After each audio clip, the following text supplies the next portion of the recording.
بسم اللہ الرحمن الرحیم۔ السلام علیکم ورحمۃ اللہ وبرکاتہ۔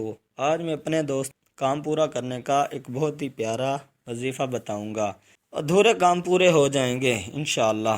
کیا پڑھنا ہوگا؟ بسم اللہ الرحمن الرحیم۔ حسبی اللہ لا الہ الا ہوا علیہ توکلت وہو رب العرش العظیم۔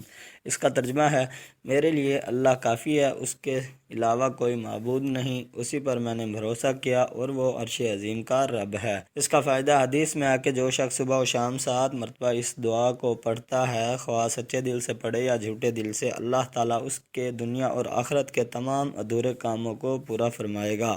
حدیث کا حوالہ ساتھ موجود ہے۔ میں اپنے دوستوں سے گزارش کرتا ہوں کہ یہ دعا پڑھ لیا کریں، آپ کے ادھورے کام پورے ہو جائیں گے۔ اللہ تعالیٰ مجھے اور آپ کو اس پر عمل کرنے کی توفیق عطا فرمائے، آمین۔ صدق اللہ العظیم۔ السلام علیکم ورحمۃ اللہ وبرکاتہ۔